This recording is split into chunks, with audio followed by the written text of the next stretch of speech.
Welcome to Projects for All. My name's Mike, and today we got Grizzly's track saw. 6 1/4, cost me 200 bucks. It's normally $230. I got it on sale. It was shipped for free. I'm freaking excited because it looks like a lot of tool for the money. Let's get in here and find out. 200 bucks is a pretty fair deal, in my opinion. That puts us in when territory, really. More unassuming brown boxes. 220 bucks with tax. Even the boxes in the box are beat up. I think this is just filler. Yeah, there's nothing in that. Hey, let's get this big box out of here. This is T33-300. Ah, look at that. Wooden handle. Don't see that every day. And 2 of them, no less. Ryobi. Got our instruction manual and whatever this is. Ooh. You guys can leave me a comment if you want, but I'm always suspicious when someone writes the word professional or pro on something. Man, I'm gonna tell you, right out of the box, I like what I see. Straight out of the box, man. So what we got? We got 2 clamps. We got a track saw that looks pretty nice. And we should have 3 sections of track.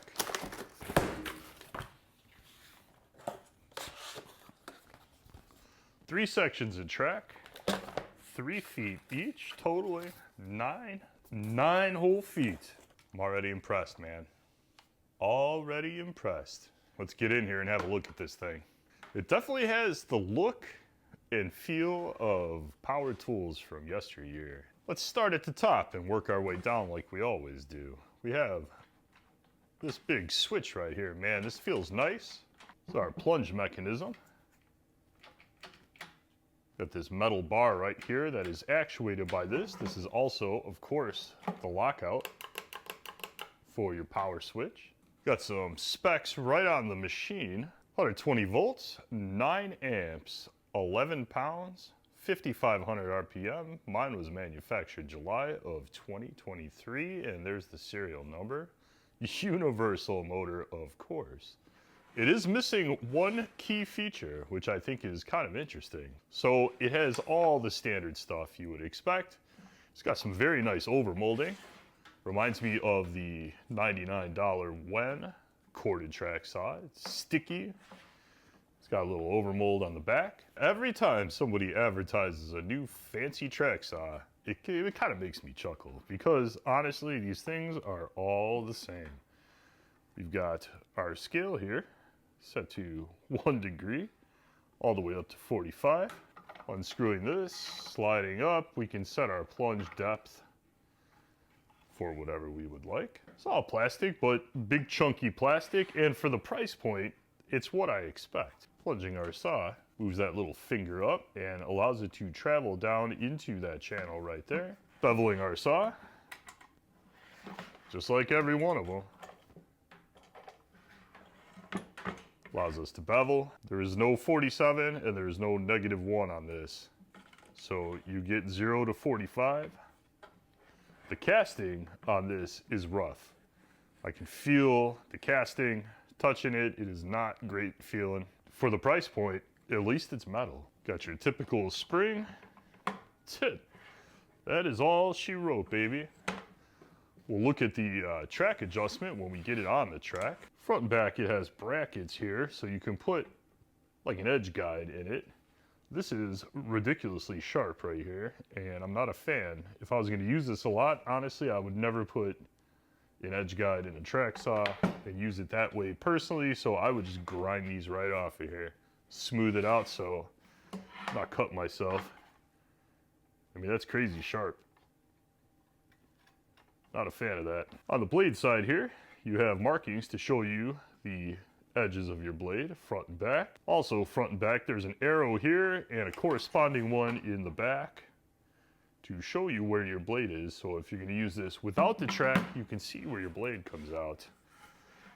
Something else I would never do. You have a fixed dust port. 1.5" dust port is fixed and points down, which is kind of odd. Now, you're gonna notice that there is no switch on this for stopping your plunge so you can get to your arbor.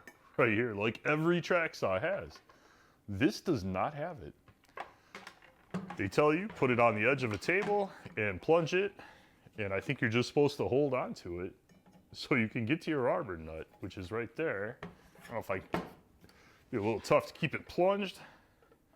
There you go, there's nothing to lock it down. So, let's put this at just under an inch there at the top. Get our old PowerTech clamp out. I went through my clamps to see which one would work best for this. So we're gonna plunge it till it stops. Then I'm gonna use the PowerTech clamp because it just happens to fit it pretty nice there. And we'll just grab it and voila, look at that. So while lacking a key feature that every track saw comes with, personally, I don't care. You know why? Because look at this. Oh, a spring-loaded riving knife. So for 200 bucks, it lacks one feature that, you know what, I can live without. Because I'm always here, and I always have a clamp. But it has one high-end feature that the Festool, that the Milwaukee comes with, that the Wens don't even have, and Ryobi completely screwed up. And Grizzly made good on it. So you can plunge right into material, and once you travel into your cut, your riving knife will come down and possibly prevent kickback. Beautiful feature. I like it. I freaking like it. Let's pull the blade out of this thing and check it out. Our arbor lock button is right there. Push button, just like all track saws have. This guy here is inset inside there, and you need something like a screwdriver, something to get your Allen key out. Ooh, you bastard. All right, well, make sure your clamp's on there good if you're gonna play this game. This would inevitably be a little easier to do if I wasn't trying to film it. Oh, and it's on there tight. They got it crazy tight, so we're just gonna use a ratchet for that first one because this Allen key's not very long. Come out of there.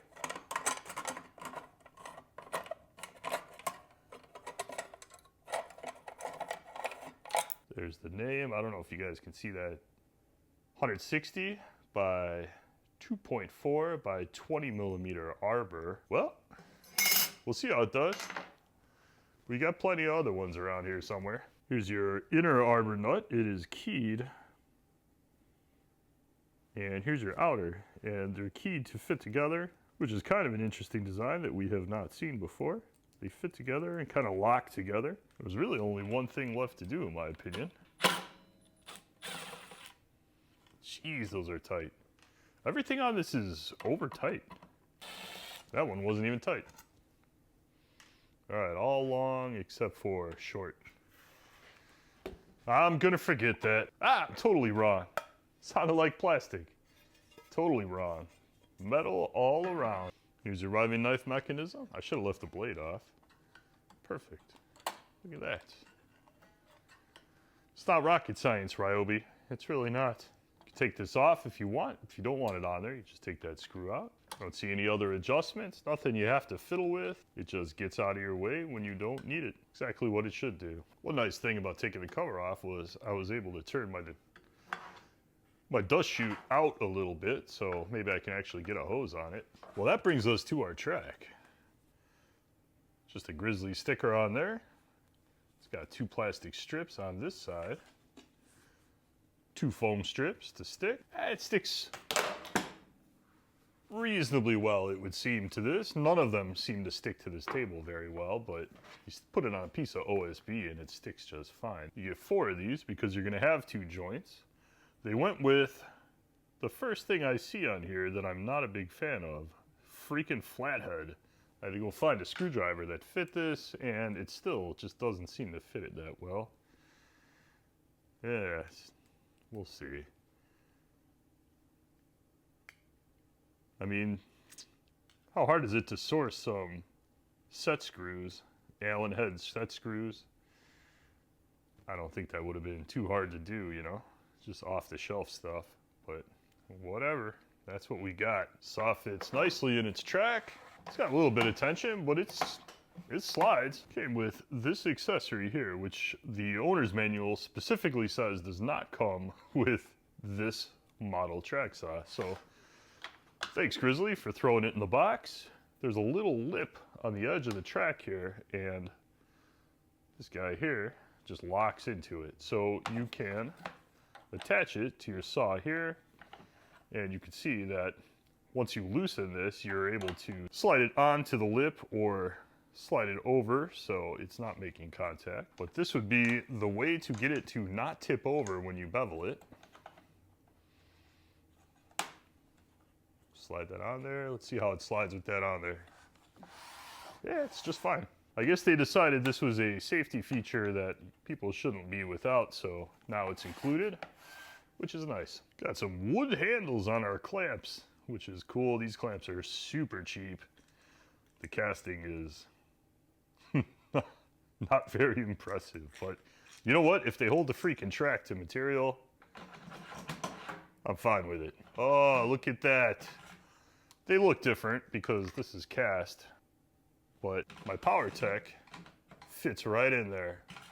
Thank you, Grizzly, for giving me the option to use this or the nice pistol grip if I want. But either way, they included these in the box. Everything here is metal except for the little pad and the wooden handle. So nice job, Grizzly. Put our tracks together. We got a little bonus material here. We're gonna have to cut off. Doesn't really matter if there's a touch of a gap there. We'll stick our tracks together. Got our old straight edge there. Freaking flathead. Good enough. Check it with the straight edge. And we'll tighten these puppies down. It's gonna be an odd 6 feet because these are exactly 36 inches each. Nice and smooth on the transition. That's good. There's an adjuster there and there's an adjuster here. As you can see, I can't show you both because the camera focuses on this. These don't turn. You need your Allen key out of your handle there to loosen this up. And this has just got a little cam in it and it will adjust the play. And honestly, there's very little play even with this adjusted all the way out. Microphone is about 20 inches from the tool. Let's see how loud this thing is.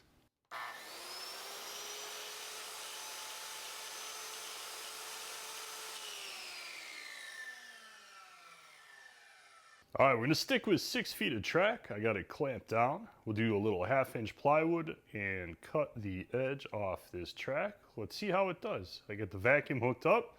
The rigid hose does not fit on the end of this. I had to use a little bit of tape to hold it on.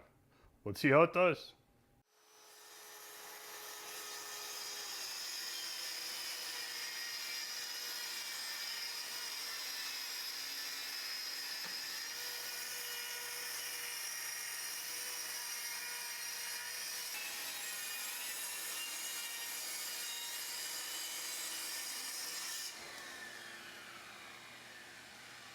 Got a pretty clean cut.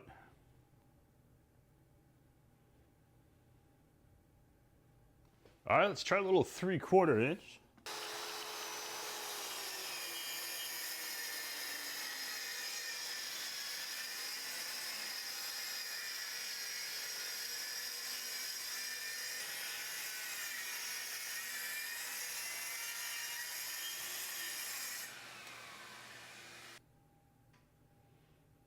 Pretty clean cut. Not disappointed. Dust collection? It's okay. A little less impressive on the dust collection, but the cut's pretty good. Tons of power, 9 amps. What do you want? I mean, it's a corded track saw. If it can't cut plywood, then I don't know what it's doing over there. All right, last up, 3/4 inch red oak. Let's see what happens.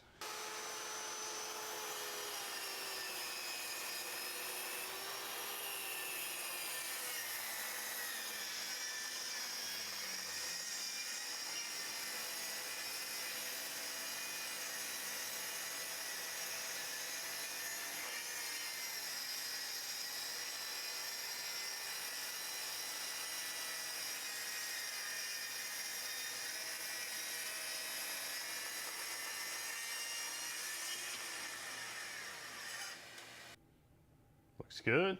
Looks good. That was me lingering on the cut for some reason. Yeah, I don't know what was going through my head when I did that, but whatever. For a blade without a name on it and a $200 track saw, I would say you'd have a tough time doing better than this. So there's one cut with the circular saw just to trim something, and here was, about 8 cuts on the track saw. So not super impressive, but better than not using a vacuum at all. So what do you guys think about this? You tell me. I like it. I like it a lot. Complaints? The track. There's nothing wrong with the track. It's straight, it works fine. It does not slide awesome on that track. There's some tension, you gotta push a little bit. You should probably use the clamps. The track sticks pretty good, but you have to push it with enough force to where I would use clamps with that, or probably a good coat or two of some decent car wax, and it would probably be like an ice skate. This is the PowerTech track, which it fits on. I adjusted it so it has minimal play, almost no play on the PowerTech, and it slides better on this. But this has big plastic runners on it, so there's more for it to slide on. So you get the track with it. It's hard to say buy this for 200 bucks and then buy the PowerTech track, because that probably puts you in the realm of a better track saw. So I would say a little wax on that would be a good idea. The saw itself, Riving knife, works beautifully.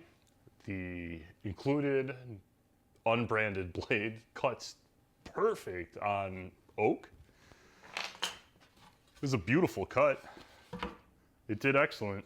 Oh, it's that side. It's the nice looking side. Beautiful, clean. I couldn't ask for a better cut out of it. 200 bucks.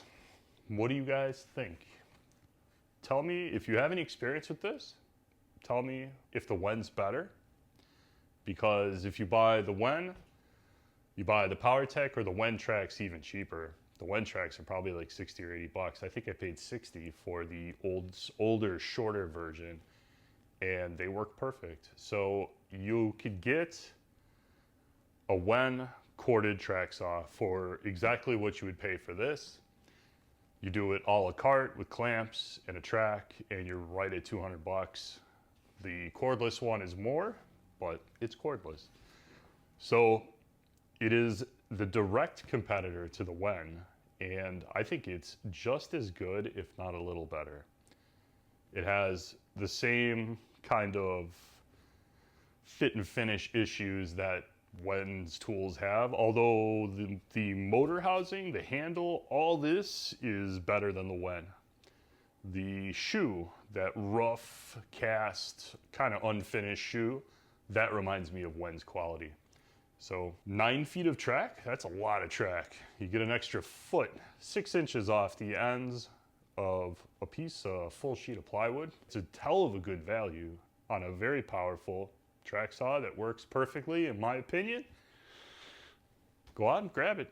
Need a track saw? Got 200 bucks. Need something on the budget? Don't mind the cord? Not bad. You guys tell me. Thank you so much for watching my video.